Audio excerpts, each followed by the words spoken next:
Greetings in the name of our Lord Jesus Christ, and welcome to our class on spirituality of sexuality, historical perspectives. And today we look at the Protestant Reformation and the modern era. Remember that we are looking at the historical perspectives from the way this took place in the church. The church from the beginning was one, and then there was a Reformation, so we had the Protestants. So what was it that happened during the Protestantism?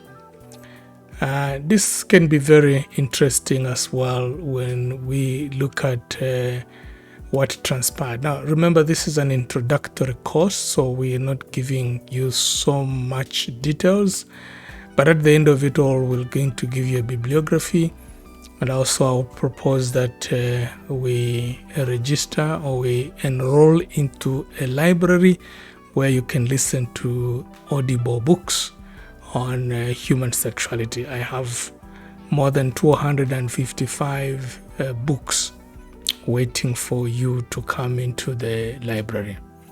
And so let's move into what the Protestant Reformation helped us to appreciate this historical perspectives, sexuality, the spirituality of sexuality. So Martin Luther regarded marriage as a remedy for concupiscence and was opposed to celibacy as a way of perfection. At that time, the church preached or was of the idea that celibacy, up to today actually, that celibacy was a way of perfection. Now, of course, this comes from Paul's stance on marriage when he says that it's better to a single person, a celibate, an unmarried man or woman is better positioned to dedicate themselves completely to the affairs of the Lord than comparing to somebody who is married. So that is where all this comes from. And so Martin Luther regarded marriage as a remedy for concupiscence. And Paul says it is better for one to be married than to burn with passion. So Martin Luther buys into that position, but was opposed to celibacy as a way of perfection. For Luther, all Christians needed to live in a married state, or they would be exposed to temptations. So for Luther, there was no option. Christians should be married. Luther was originally a Catholic priest. So the Council of Trent, which took place in 1545 to 1563, considered the role of mutual love in marriage, but reaffirmed the procreative purpose of sexual intercourse in marriage and re-emphasized the superiority of the celibate state. So slowly there is a welcome that there is something mutual. There's something of love in marriage, and but again the council comes up and says no, but marriage, sex in marriage is a number one, procreation.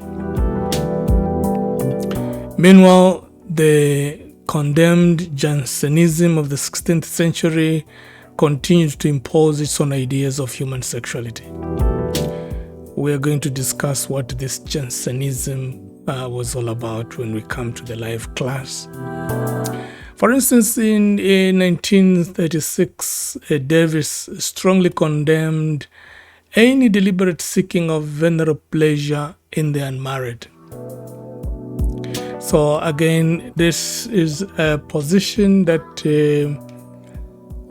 you will learn in this spirituality of sexuality, that marriage came out of human experience. The human experience is what canonized marriage to be sacred.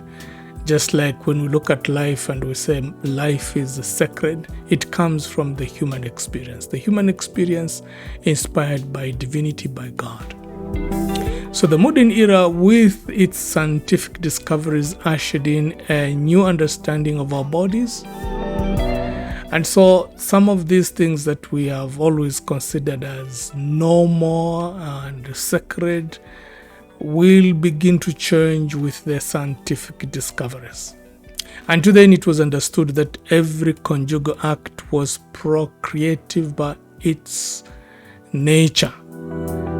So there was no time that the couple would come just to give in to pleasure, to play, but it was considered at that time every sexual act you will conceive. A better understanding of human biology, however, made the distinction that not all sexual acts lead to procreation because of the woman's menstrual cycle. Today, we do not think that this was a discovery and talk about people taking contraceptives to suppress that particular only few days when a woman can conceive. But before that, every day, whenever you made love, you would conceive. Consequently, Catholic moralists had to redefine their moral teaching regarding sex and marriage. If sex would take place at any time without procreation, and sex was a sin, a permissible sin, as later we will discover more and more as we delve into the history of sexuality, human sexuality. So they have to redefine what moral teaching would be. And what would be this? Was sexual intercourse consistently performed during the infertile periods of the woman immoral? If you have been teaching people that it is a sin to have sex at any time because, and if you don't do it, then you're avoiding procreation, and then you discover that actually there are safe days, what are you going to teach? So this discussion culminated in Pope Pius XI encyclical Casti Connubii, that is on Christian marriage, that reinforced once again the Church's teaching on contraception. Any use of marriage, whatever, of which the act is deprived of its natural power of procreation, procreating life, violates the law of God and nature. And those who commit anything of this kind are marked with the stain of grave sin. Now, that is in an encyclical letter written by a pope, and that is Pope Pius XI. So, the natural way of coming together, the intention in the natural is for procreation. And when you do it outside the natural way for procreation, then you are violating the law of God, the law of nature. And those who commit anything of this kind are marked with the stain of sin.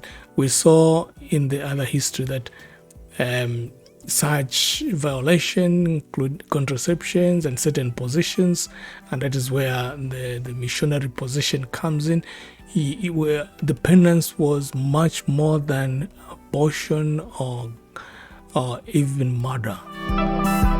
So here again, sexuality is viewed only from the point of view of its procreative purposes. However, a concession is reached where the rhythm method is accepted and the role of sexual pleasure in marriage is somehow appreciated. So this is a concession when people begin to look at the pleasure in marriage, that it is, well, it's okay. It's okay. The rhythm method, we're going to discuss this, how you had to use your calendar to align the days when you are safe and not safe, which is in connection with the natural way of family planning. So sexuality is viewed as something that can perfect the relationship between husband and wife, as a blending with life and mutual interchange and sharing. So we are moving closer to what human sexuality or spirituality of sexuality is all about. It's when we begin to see that there is a relationship that can bring mutuality, that can bring the bond between husband and wife in sex. So the sex act, the physical coming together, can become spiritual. Why? Because of these values of a relationship. And so that is what human sexuality will be about. So that is the Protestant Reformation and what we have said, and the modern era. And so the next class will talk about sexuality in the African culture. It's a very short class on this one. So I would like you to take time just to go through the PowerPoint presentation. I am going through the PowerPoint presentation in this video, but you have just go through and try to read more about the modern era and the Protestant Reformation. I don't know whether you are aware about Martin Luther and the great things that he did, how he led the Reformation crusade and the like. And one of the areas that really made Protestant Reformation was about marriage. Why celibacy to be regarded as something that makes people closer to God and not marriage. So that is where up to today we differ, Catholic with Protestants, because the Protestants, they don't look at celibacy, they don't look at not getting married as a value in any way. And so every verse in the Bible that talks about not getting married has been interpreted otherwise. So what is your experience? Are you Protestant in this class? Are you Catholic in this class? Is this a revelation? How do you feel about such kind of knowledge? Have you taken it for granted that a woman was free all the time, or the contrary, actually, that every time that a woman met a man, she would conceive? In the African culture, as you're going to see, this is up to today, they will say you get pregnant. So we don't have that knowledge up to today in the Alangizis. They don't teach about safe periods. They don't teach family planning. They teach something else beyond family planning or below something family planning. So that is it for today. Thank you very much for following the class. I know you have enjoyed my presentation. This has been your one and one, I didn't want to say one and only, but your Father Laston, Robert Lupupa SJ. Meet you in the live class on Saturday, or will it be on Friday? Thank you very much. God bless you.